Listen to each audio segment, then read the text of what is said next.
I'm running for US Senate now because I just look at Washington and I wonder, where is the fight? It's not even a split between progressives and moderates anymore. It's a split between, do you believe that this man is an existential threat to our country, or is this is business as usual? We haven't been this divided in a long time in our country. The Democratic Party is at the lowest it's probably ever been, or it's been in a long time. We've had greater income inequality than any other generation before. The average home price for my parents' generation was $200,000. The average home price now is something like $490,000. We got to figure out a fairer system so that people can afford housing and afford saving for retirement. Like, I don't want a handout. I want to earn it. I just want it to be fair. So we need a fighter. As all of you know, I'm Jamie Patrikoff, and this is Meet the Candidates, my new series where I sit down with dynamic leaders, both rising stars and established politicians, and get to know them on a deeper level. This is actually our inaugural episode, so I'm really excited to be joined by Mallory McMorrow, who's actually a Lunch with Jamie alum and is now running for Senate in Michigan. We're going to talk about policy, of course, but we're also going to take a bit of time to get to know her and get to know the person behind the campaign. Mallory, thank you for joining. Thanks, Jamie. It's so good to Uh, be back, and I'm happy to be the guinea pig. yes, yes. Well, Excited. we'll see it. We'll see how it goes. We're going to start off with hopefully in a little less than 5 minutes, sort of a bit of kind of your stump speech, but as well, what the current landscape looks like, where the election stands, and where a little bit what you stand for. Sure. So I will start by saying I did not find myself originally in politics at all. I graduated from Notre Dame with a degree in industrial design, and I always wanted to be a car designer. So in 2007, I had the opportunity to build a concept car live on stage at the LA Auto Show. And that would normally set me up for success, but I graduated in 2008. And with a great degree in hand, I found myself sleeping in the back of my car, and I had no job prospects. I had no health insurance because the Affordable Care Act didn't exist yet. And I applied to close to 300 jobs. I was folding clothes for minimum wage at Urban Outfitters. And I meet so many people, my generation, all generations, who say, what I felt, which is I've done everything right and I'm still getting screwed. I can't afford to buy a house. I can't afford to start a family. Childcare is too expensive. And I eventually found my way into politics. So I slowly dug my way out of that hole. I became a senior designer for Hot Wheels at Mattel, partner in a production company. I was in media and advertising for some time before waking up the morning after the 2016 election. And there was a video that had gone viral of middle school students chanting, "Build that wall," at a fifth grader. That video was from Royal Oak Middle School here in Michigan, which was my polling place the day before. So I Googled how to run for office. I had never done it before. I had never worked on a campaign. I found a great organization called Emerge, which recruits and trains Democratic women to run for office.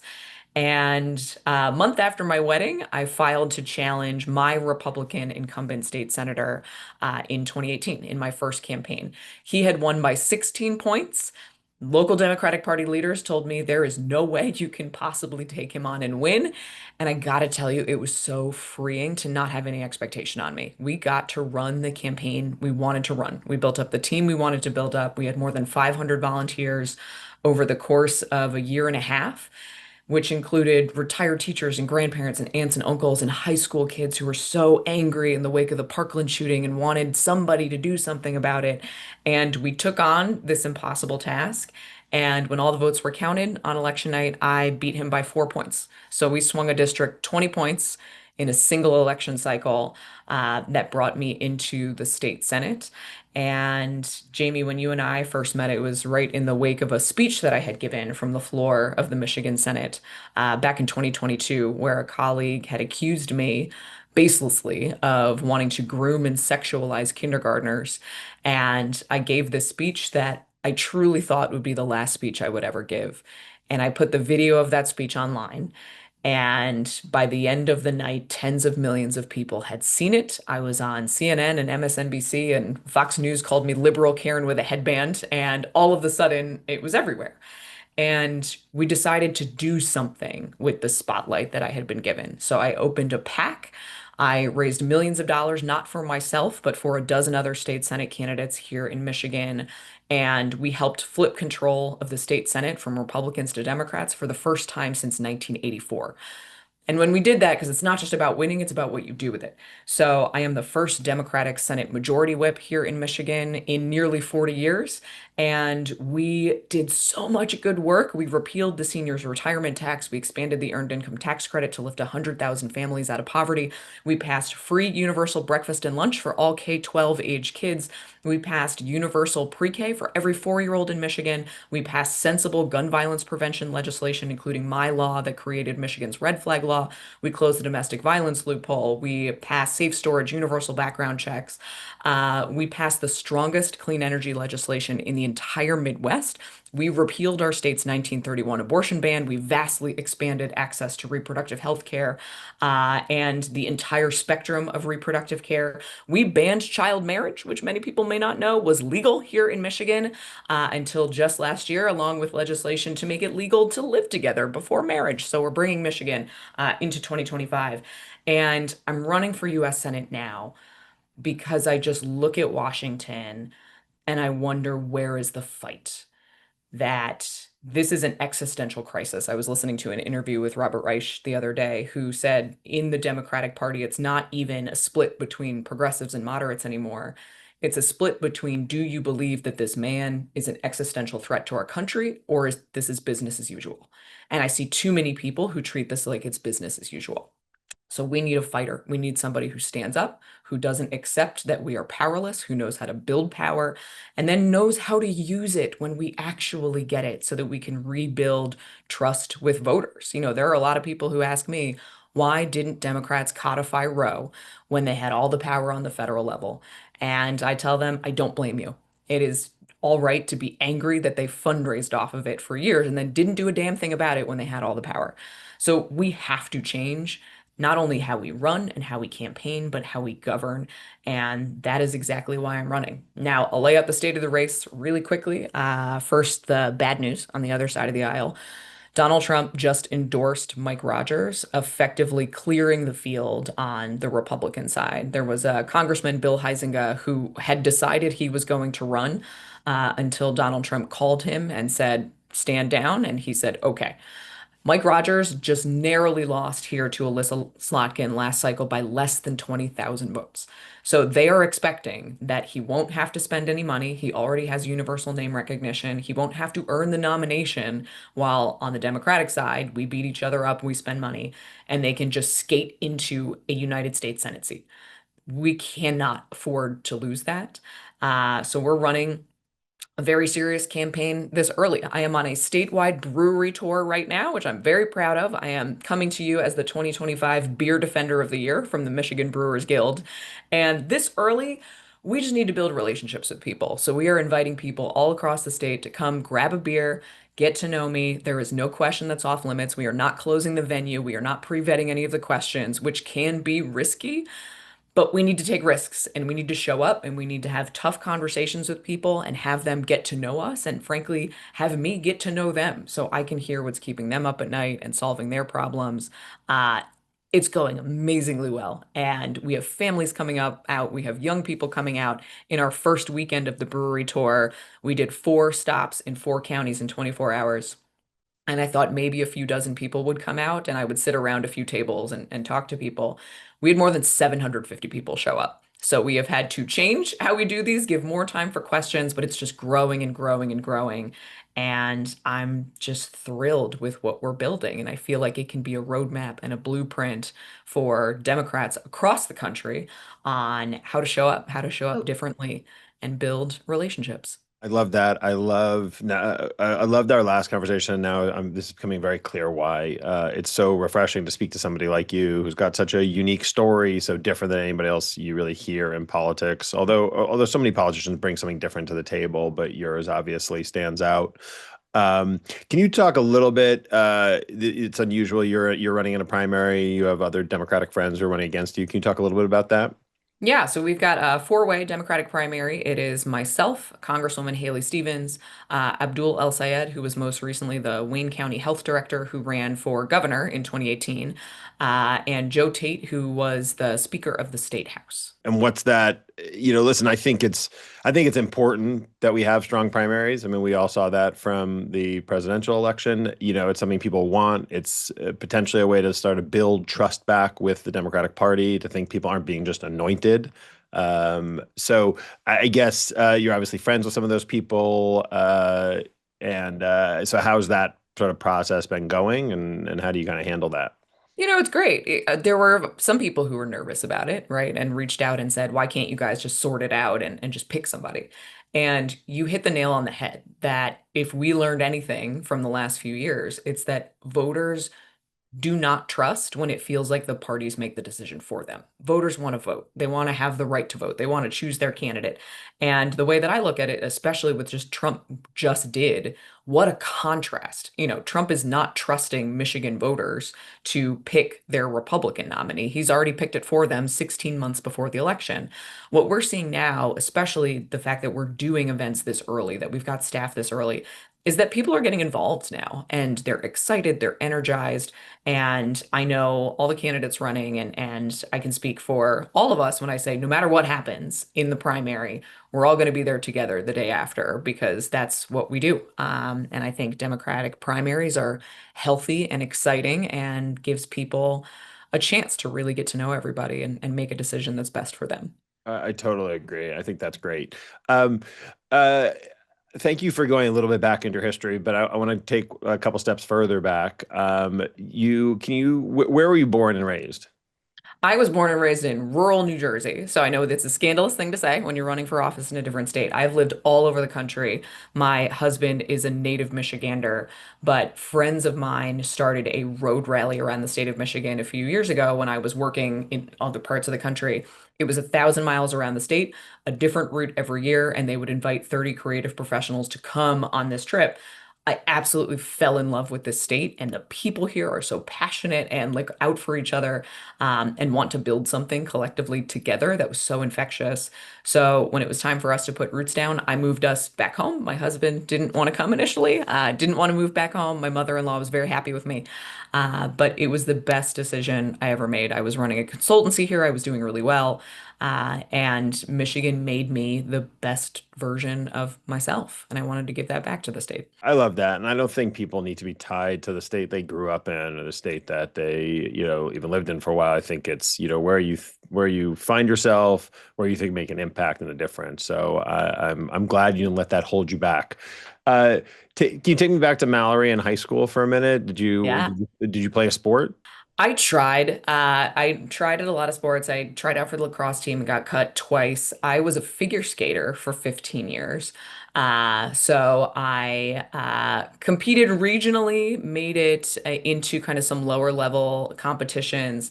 One of the most horrific injuries I ever saw was between myself and a skater. We were on the ice at 6 a.m. There was nobody else on the ice. The two of us collided midair.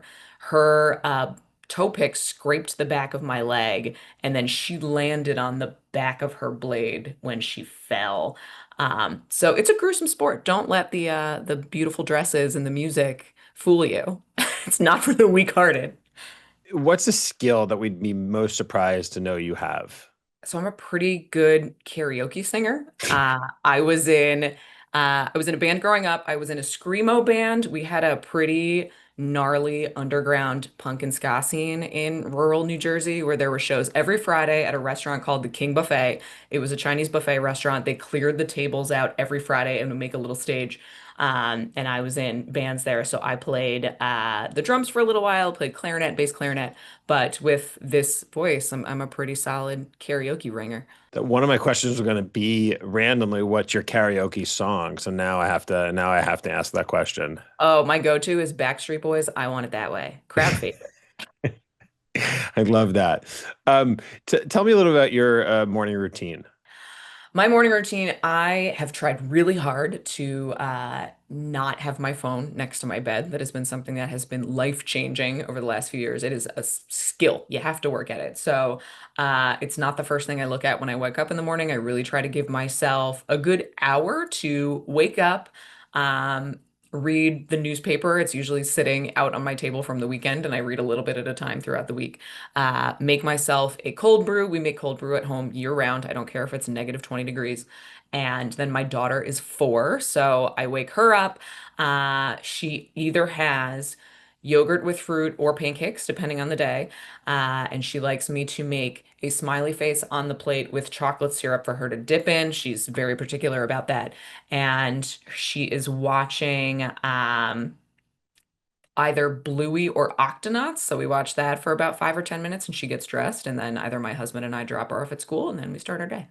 And I know you mentioned you read the news, but what newspaper? Are you reading an actual hard copy of the Physical newspaper. Yeah, I think it is so easy to just get caught up in social media for news or just endlessly scrolling doom scroll if you kind of read your news on your phone. So we subscribe to the Wall Street Journal, the New York Times, the Detroit Free Press, the Royal Oak Tribune, and I figure kind of between all of that, I've got a pretty even mix of both sides without getting into the extremes. I know what's happening in the state and I know what's happening in my community. I get the LA Times and New York Times and the Financial Times. There So you go. I'm right there with you. We're Salmon pink paper is nice. damn, it's very nice. Um, I love the fact that you aren't sucked into your phone right away. I'm the opposite of that. When you go to your phone, what's the first app you go to? Spotify. Spotify. Great. Okay, that gets the next question. What are your who are you listening to right now? Music. I mean, right now it's a lot of music in the background. So Marabou State is a band I've gotten really into recently. Bonobo is sort of in that vein of like a little bit EDM plus strings, I guess is the best way to describe it. Like a nice beat in the background where I can read or do some work or not interrupt. And there's also just the Moana soundtrack on repeat. So I am like in the top 2% of listeners in the world for the Moana soundtrack. I bet that's saying a lot because there's probably a lot of listeners for that. Yeah. Uh, do you have a campaign theme song or some walkout music? Go by the Chemical Brothers. It is a little more old school, but it is one of my favorites, and that is my walkout song. Do you have a favorite emoji you use on your phone? Oh, the like melting smiley face. It's like everything's okay, but it's not. That's so since you are the beer candidate, what's your beer of choice? So it's summer right now. There is a beer called Shorts Soft Parade Sandy. It's like a fruit beer mixed with a little bit of lemonade. That is a great poolside, lakeside beer. And the guys who own Shorts, which is way up in northern Michigan, Elk Rapids, are phenomenal. Like the most hilarious people you will ever meet, and that is my go-to this season. In the winter, there is a stout that is a peanut butter chocolate stencil stout by a brewery right here in the town that we live in.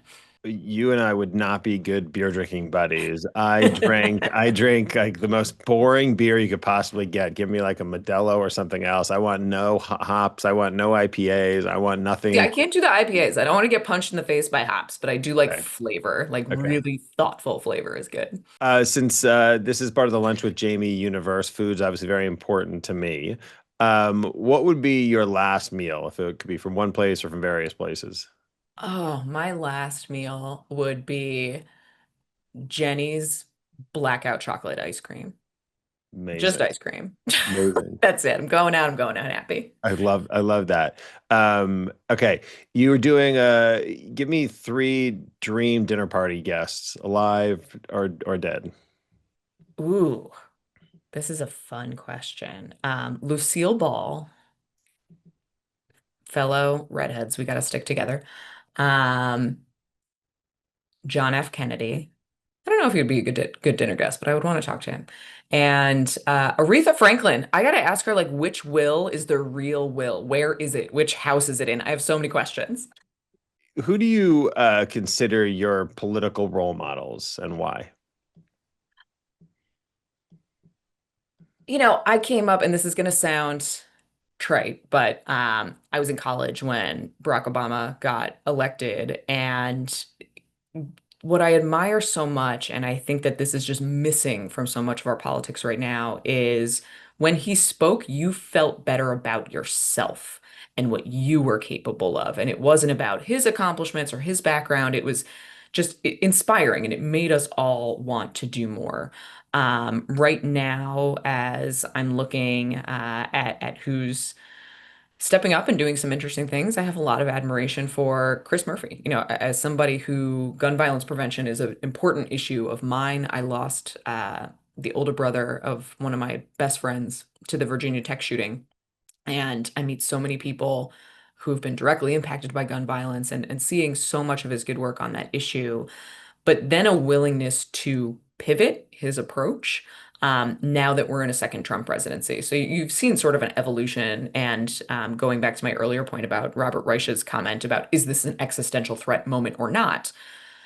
Realizing that maybe you have to change your approach. So he's trying things on social media. I remember like tuning into Instagram once and he just happened to be live and he just cracked a beer and said, "Hey, today was really fucked up. Let's talk about it." And it was just, it wasn't scheduled and the staff hadn't written anything and doing all these town halls across the country and recognizing we have to build back power in this moment is something that I admire a lot. What is the most difficult part of campaigning that no one talks about? The most difficult part that no one talks about, I mean, fundraising is something everybody talks about. So I'm not going to talk about fundraising, although if anybody wants to chip in at mcmorrowformichigan.com, you can.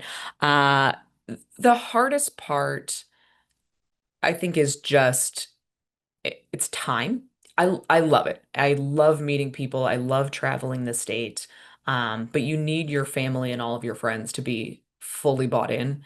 And I tell all of my friends, I'm sorry for being a crappy friend because it's a sacrifice. I spent the last 3 days, traveling to the west side of the state and up north, and we did 15, 20 different events. And that is a choice that I'm making. I recognize that. But it means less time going out with friends for dinner and my husband and my 4-year-old hanging out at home. And she is amazing. She gets it as much as a 4-year-old can. My husband is amazingly supportive. But I think that's the hardest thing. People expect to see their elected officials and their candidates at everything. And occasionally I will get an email from somebody who's deeply disappointed that we had to turn down their event.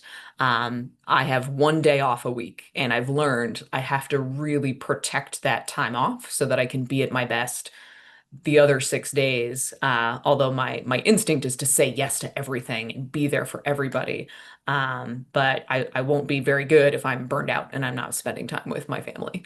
I think that's really important. I think taking time for yourself is critical in any profession, especially your profession, and you can't give it 24/7 or you just won't be your best. So what is your ideal day off? My ideal day off, I think because this is such an extrovert job, I am talking, for 12 to 16 straight hours on days when I am campaigning. So my ideal day off is uh, reading the newspaper, having a cup of coffee, going for a nice run. I, for better or for worse, signed up for the Detroit Free Press International Half Marathon this year, which is the only international half marathon in the world. We run over the bridge to Canada from Detroit and we come back through the tunnel. It is so cool. This would be my third one, but means that I need to actually take time to train for that. Spend some time in the pool if it's hot out, and make a nice dinner. I'm not the best cook, but I like to try to learn and go to sleep by 9. Um, Be an ideal day off. Go Really to introverted. It's my one introvert day. I love that day. That sounds great, and that marathon sounds so much fun. Does everybody have to show their passport as they're running, or is So that you have to sign up with a passport. They recommend you bring your passport or passport card with you because they will pull random people. So they also advise like don't sign up for this marathon if you're running for time. It's about the experience. And I got to tell you, like running with thousands of people over the bridge as the sun is coming up over the Detroit River with Canada on the other side, like it is unbelievable and probably one of the most underrated races in the country. So big if shout you out to the Free Marathon. if you're allowed to walk it, I might actually take you up on that. Yeah, yeah. I mean, I've always wondered. There were some women who ran next to me last time, and they were amazing. Their vibe. They picked up some Timbits at Tim Hortons on the Canadian side, and they were just like eating donuts and walking, and they're like, "We're good. Have a great time." Like, what a vibe. Please connect me with them. Are you binging any TV shows right now or on that day off? We just finished. I'm looking for a new one. So if anybody has any suggestions, that's like humor, dark humor is my jam. So we finished Hacks, which I adore. Oh my gosh, so good. And finally finished Righteous Gemstones, which I was deeply disappointed there wasn't another season when we got to the last episode. Those are great ones. And is there any Michigan specific food that you're eating on that day or that we need to be eating? Ooh, that you need to be eating. So Verner's ginger ale is pretty unique to Michigan. It has a very distinct flavor, unlike, Schweppes or the really sharp ginger ale. This has more of kind of a vanilla barrel flavor to it. So it's just really good. And we also, fun fact, we provide more potatoes for potato chips than any state in the country. So Great Lakes potato chips makes a purple potato with a purple potato that was invented at Michigan State University. And it Wow, has high in antioxidants and it is bright purple. that's very impressive. By the way, ChatGPT suggested I ask you which sweet is better, Verner's or Sanders hot fudge? Oh, burners. I'm pretty sure it's Verner's is a Sanders. ginger ale, though. Yeah, it's a ginger ale. It's weird that ChatGPT was Yeah, like fudge or ginger ale, yeah, that's as if those are the same thing. it's they're AI is still not quite there yet. yeah, they're not quite there yet. Okay, what was the best advice you've gotten and who is it from? The best advice I've gotten, I had a fourth grade teacher who, this is probably telling on myself a little bit, but I have ADHD. I did not know this when I was in fourth grade. So I owed 52 homework assignments, and a letter was sent home, to my mom, and I couldn't go to the picnic unless my mom signed this letter saying she knew that I owed all these homework assignments. And I forged my mom's signature, which I brought it back in, and my teacher knew my mom so well because my mom was a homeroom mom. Like, she knew I was in so much deep shit when I got home that my teacher, knowing this and not wanting to pile on, she pulled me aside and she was like, that was a really good signature and you're a really good artist and you should lean into, she's like, maybe not this wasn't it. But explore that because that's a talent you have. So, I don't know if that was the best advice, but just encouraged. I like that she recognized that I was going to be in trouble and found a way to not pile onto it and encourage me to be artistic. I think that's pretty good advice. All right, now we're going to get a little bit more into policy and the Democratic Party overall today. Uh, I don't know factually if this is true, but the Democratic Party is at the lowest it's probably ever been, or it's been in a long time.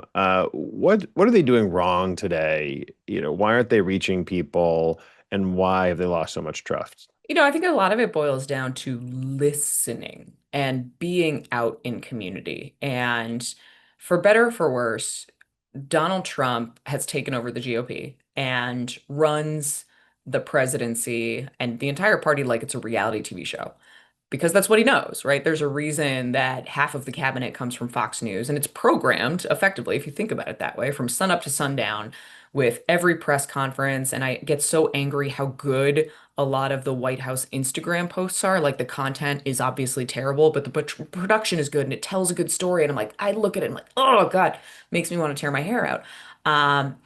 They are really good at understanding how to capture the attention economy. This is something I've heard like Chris Hayes talk about. For Democrats, I had a constituent once say to me, it feels like Republicans and Democrats are sitting down at a table to play chess. Republicans have flipped the table over and set the house on fire, and Democrats are still planning our next move. So, like, this refusal to accept that things are different and wanting to just adhere to the rules and the norms. And we always talk about process and procedure, and that doesn't connect with people who don't eat, sleep, and breathe politics all day long, which is 90+% of people. So we have to be willing to get out of our legislative chambers and get out of Washington and get out of the bubble. I mean, there's a reason why we are doing this brewery tour. Like, yes, it's fun and it's different, but we've had so many people come who I would never see at a Democratic Club meeting, at an Indivisible meeting, at a rally, at a town hall, especially younger people. And we've had a lot of young men come, which that's been a big kind of why are young men leaving the party? You show up and you ask. I had an interaction with a young man, probably a little bit younger than me, who came out to our Ann Arbor brewery tour stop. And he asked me, kind of where I was at on some policy that might benefit young men like him. And I threw out a tax policy idea on a more fair tax policy. And what I threw out as an idea was maybe instead of talking about a millionaire or wealth tax, could we flip it on its head and say, okay, if you make $70,000 a year or under, you pay no income tax. And we try to rebuild the middle class. Same idea, but we're talking about it differently. And then I asked him, I said, what do you think? What do you think about that? And he was so taken aback. He just looked at me and he's like, "Wait a second. You want to know what I think?" I said, "Yeah." And he thought about it for a minute and he came back and he said, I see where you're going, but I can tell you, men like me, we don't want to feel like it's a handout. We want a fair structure, but we want to do it ourselves. We don't want to be given anything. We want to earn it. And I feel like that has been lost. And it was this exchange that now I'm going back and I'm thinking, okay, how can we revise this policy, taking in his feedback? And he said in the middle of this event, he said, I just got to tell you, it was so cool that you asked. And just that, I mean, just showing up and really listening and genuinely caring about what the answer is instead of lecturing people with 30 policy points. And I think about it as simple as this. My brother-in-law, whose birthday is today, so happy birthday, Logan, is a real estate agent. And he put it really simply. He's like, Mal, this is a popularity contest. And people will not vote for you guys if they don't like you and trust you. And that means you have to build relationships first. And I think if you polled a majority of voters who are not the most political, they probably couldn't tell you what Barack Obama's policies were or what Donald Trump's policies are, but they vote for them because they like them. So, as a party, I think the first thing we got to do is figure out how do we build real human relationships with people and go out and meet them and talk to them and not judge them and listen to them and be willing to offer up their ideas instead of ours. That's so well said. Um, you brought up an interesting point with the gentleman you were just speaking about, how he, he didn't want a handout and they wanted to be, working for something. What's your take and perspective on UBI, and then I also want to kind of dovetail that into a little bit of AI itself and how those kind of play together. Yeah, I think it's a good idea that misses that gap that this young man identified. That, basically from Reagan on, we have now been living in this 50-year experiment of trickle-down economics that simply does not work. We've had greater income inequality than any other generation before. The average home price for my parents' generation was $200,000. The average home price now is something like $490,000. People simply cannot afford things if they're doing the same amount of work that the previous generation did. I don't know that starting with a universal basic income fixes that. It's a temporary band-aid, and you would continue to kind of see everything spiral the way that it does. And I really take this man's feedback to heart of like, I don't want a handout. I want to earn it. I just want it to be fair.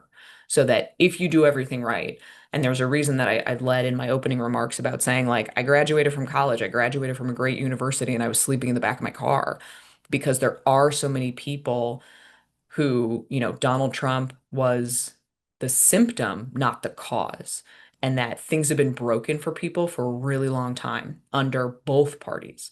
And we have to acknowledge that. And I think more than, let's put a band-aid on it so that people have incomes, like we got to figure out a fairer system so that people can afford housing and afford saving for retirement. And we're not giving Elon Musk, I mean, what were the numbers this week? $460 billion. I mean, that's the state of Michigan's budget for 10 million people for an entire year, inclusive of all of our education and infrastructure and healthcare, is $80 billion.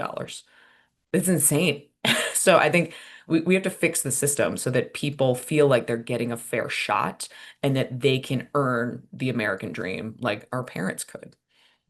How concerned are you about AI, how it's going to affect the people you represent? Obviously, factories have been affected by AI in many ways as, robots come into play. And where's your mind right now? I mean, obviously everybody's sort of learning every day as we go on, but Yeah. what are some of the sort of either big ideas you're thinking about or most concerns and Yeah, I think look, it's here and we have to learn how to live with it and deal with it and work around it and work with it.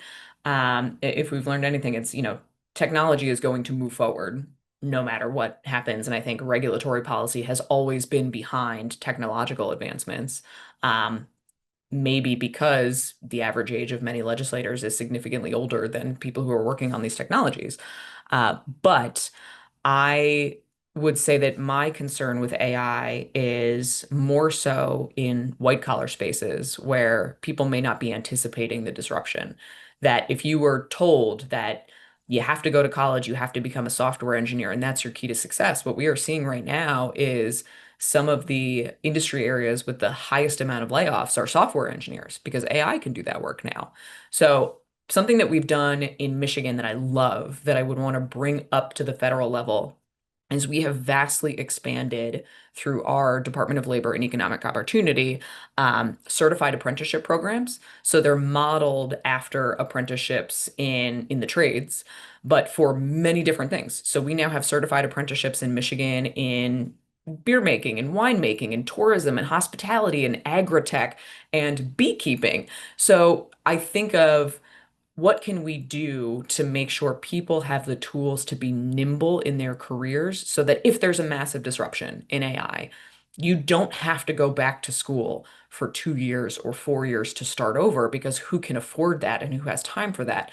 But maybe you can get into an apprenticeship and try something that you find becomes a career you really love. Like maybe there is a coder out there who really wants to be a beekeeper, but never thought that was possible. You take on this certified apprenticeship, you have an entirely new career that it is very unlikely that AI is going to disrupt in the future because it is more hands-on.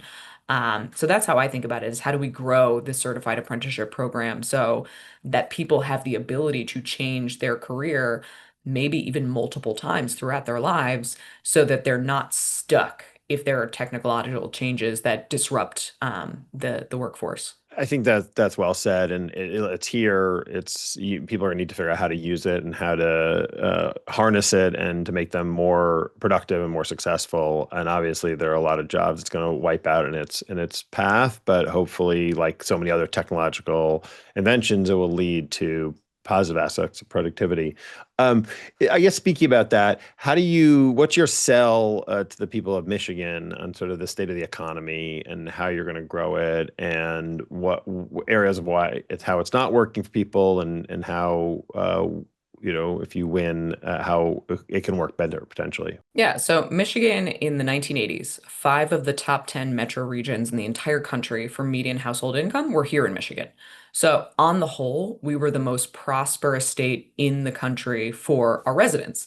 And I think that's why the idea of Make America Great Again was so compelling in a state like ours, because today, zero of the top 10 metro regions for median household income are Michigan. Our median household income is declining.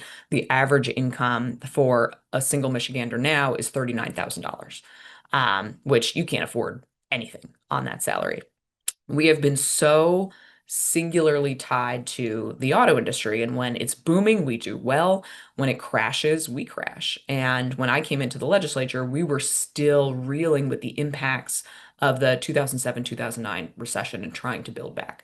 What I've seen happen here in Michigan, and I am the chair of the State Senate Economic and Community Development Committee, so this has been the bulk of my work for 7 years, is Michigan tries to capture the prosperity of our past by doing the same things we did in the past without recognizing that the world has changed, the workforce has changed. What a lot of people don't know is Michigan is also the number 6 state in the country for new clean energy jobs. And we passed with the strongest clean energy legislation in the Midwest. What better state than the Great Lakes state that has 85% of the or the nation's freshwater supply to lean into how do we solve climate change and do it alongside industry and manufacturing in a way that is sustainable and real and we can replicate elsewhere. So I have introduced legislation on the state level with State Senator John DeMoose, who's a conservative Republican from Northern Michigan, to compel the creation of a 10-year comprehensive economic development strategy that is less about jobs created, which is the traditional metric for large scale manufacturing plants and large economic incentives, and more how do we raise median household incomes? How do we grow our population so there are more young people staying in the state? How do we invest in transit and have access to housing?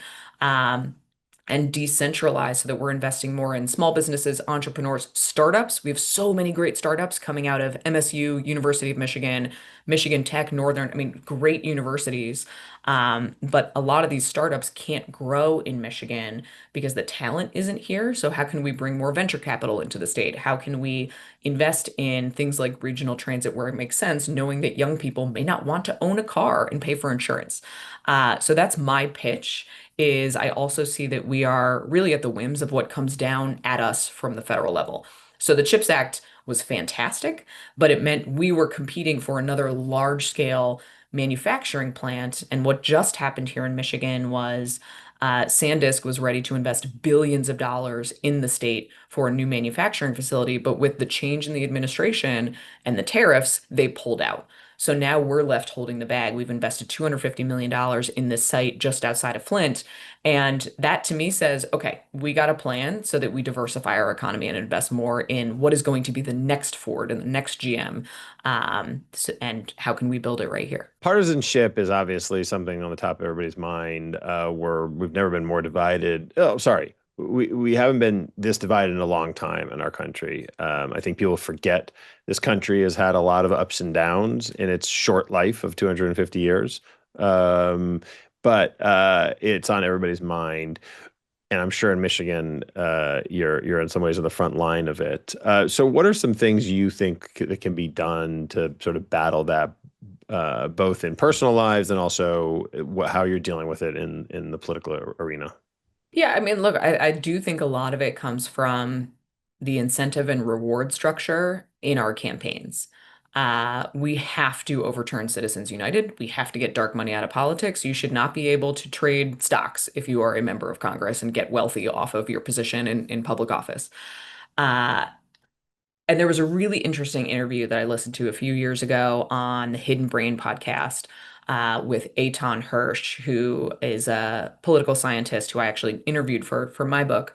Um, and he said that with the rise of small dollar donations online, which many of us view, and I think is a very good thing, democratizing campaigns.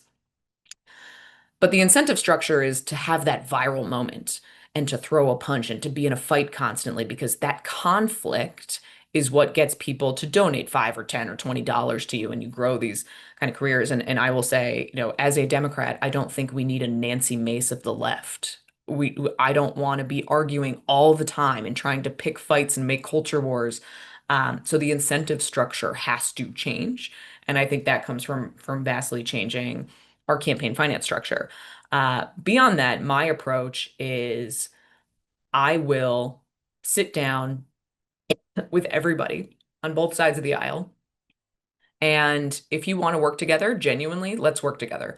I mentioned John DeMoose, who I'm working with on economic development work. He will say in public, and I've heard him say it, that there are events in Mallory's life that led her to become a strong Democrat, and there are events in my life that led me to become a conservative Republican.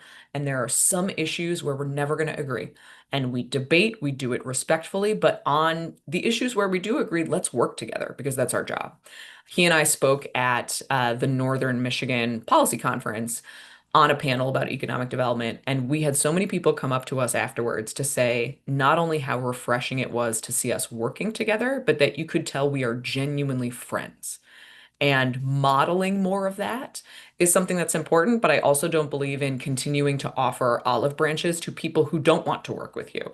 Because there are some colleagues of mine on the other side of the aisle who don't want to work with me at all. The woman who accused me of being a groomer and a pedophile, like, does not want to work with me. And we also need to know how to stand up and kind of push back and very clearly communicate with people who does want to work together and who doesn't. And I will never waver in my values or my beliefs. And agreeing to disagree on the areas where we don't is, I think, something that we don't celebrate enough. But that's my goal is, I want to model it where I can. And I've had really good feedback from people who just say how refreshing it is to see people on polar opposite ends of the aisle genuinely be friends and work for Michiganders.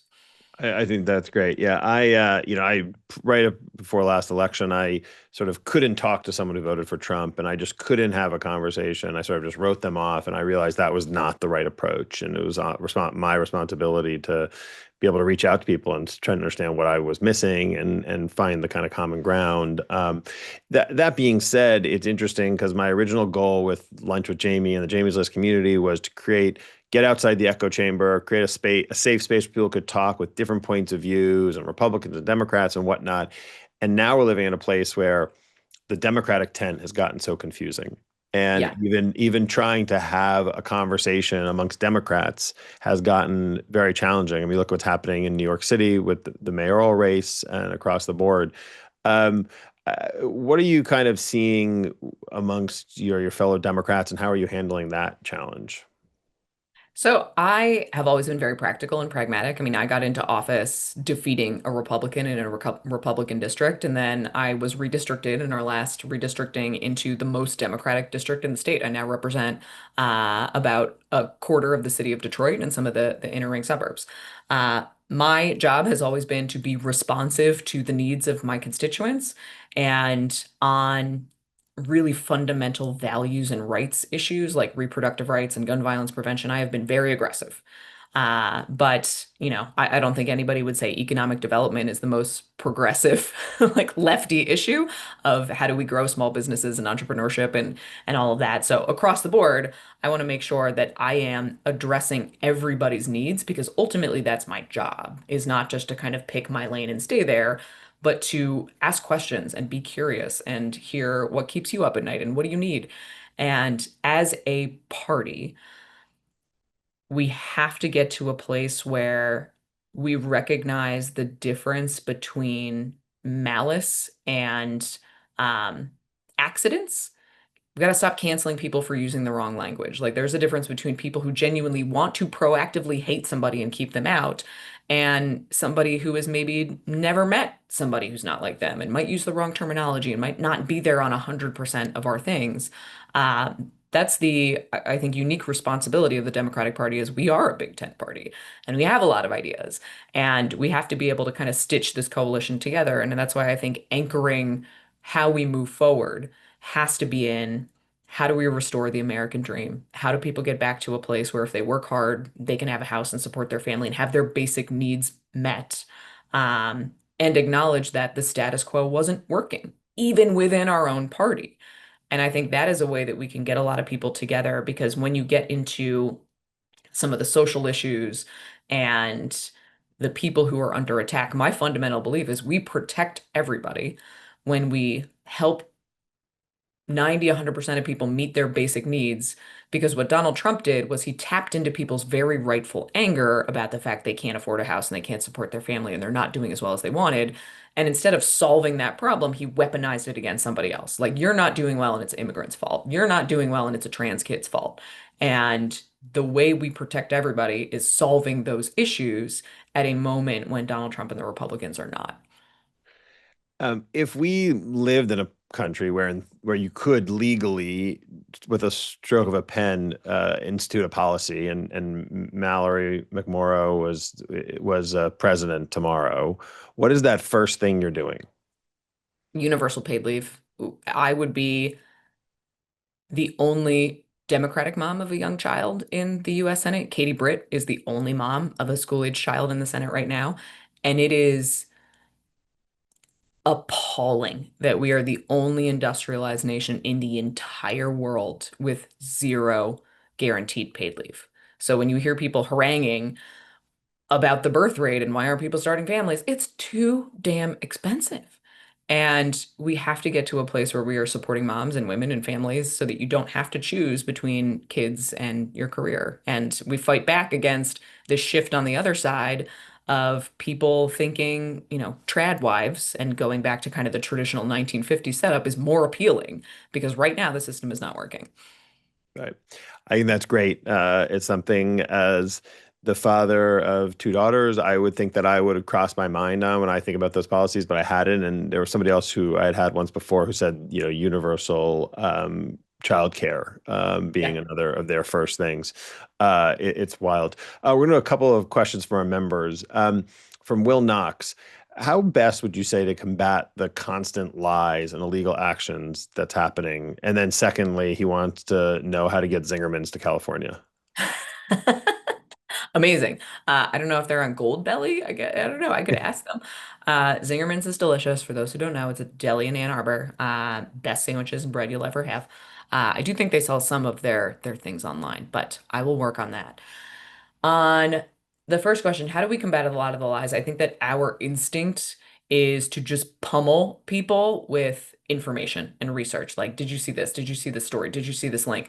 Uh, I was up in Antrim County yesterday, which is one of the deepest red counties in Michigan. And the attendee said, what should be the one thing we do for the next 2 years before this election? And what I said was, we all have one or two people in our lives who we have been avoiding having conversations with for, let's be honest, the last 10 years. And it is much easier sometimes to talk to people we don't know. So we sign up to do phone banking and do postcards and come out to rallies. And when the hardest thing is having that conversation with somebody we love who might disagree with us. So what I said to this group is like, don't lead with politics right away, but maintaining those relationships so that people don't feel like they're being cut off because they disagree with you politically. Keep inviting them over for dinner, keep having a coffee, keep having a beer. And I spoke to a guy up there who said he has joined Euchre Club, which is very popular here in Michigan, with all Trumpy dudes in northern Michigan. And he's starting to see they don't talk about politics, but every now and then one guy in the group is like, did you see this thing Trump did? Or like, have you seen what he's doing with ICE? It's not okay. And there will be an opening for us to then come in, but it has to come from a place of trust and relationships first and not constantly trying to pummel people with responses to all of the misinformation because we have to recognize it is an intentional strategy to unleash a fire hose of bad information all day, every day, and we can't play whack-a-mole with all of it. We can keep relationships with people who the door will open, I promise you, and then we can be there, and they already trust us. I think that's really well said. One more question from Doug Miller, who his question relates to, what can we do to regain some sense of normalizing our lives while at the same time deal with the political world that has taken over our daily lives? And we talk a lot about action here and what people can do. And I think people want to do stuff, but at the same time, I don't think it's fair to make them feel like 24/7 they should be, Oh, yeah. fighting the good fight. It's like they have to do, but what are things that you think people should be doing or can be doing?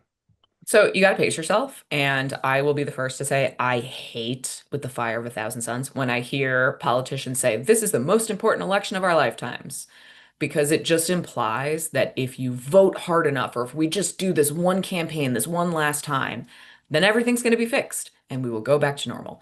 And that's a lie. It sets everybody up to be disappointed. We have to change our mindset and realize that civic engagement is a lifetime work. And that means we got to pace ourselves. So, what can you do every single day that you're going to do every day for the rest of your life that is sustainable? I advise people to find their one issue, the one thing that really moves you. In my book, I interviewed Shannon Watts, who was the founder of Moms Demand Action, and Brandon Wolf, who was a Pulse nightclub shooting survivor. Very different tracks that they kind of found their way to the same issue, but if you give yourself permission to not ignore, but let go of every other issue and trust that somebody else is going to have that issue that's going to be their one thing, then you don't have to send an email to your congressperson on every single issue or make a phone call or, go on 5 calls or come to every single rally.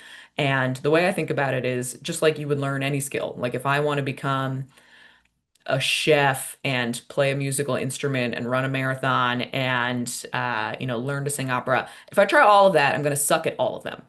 But if I go deep on one thing and commit time and energy and effort, I'm going to build up mastery. And the same thing is true for civic engagement. So if you pick your one issue, find a group that already advocates on that issue that you can join. And then maybe they have a meeting. Maybe it's in your town. Maybe you can join it and there's a meeting once a month and you find like-minded people and you learn how to engage with elected officials. And you will see over time you are actually making a real impact and making change and giving yourself time to check out and take care of yourself. For me, it's my one day off and my introvert day. But you got to do it and just recognize this is a lifetime of work.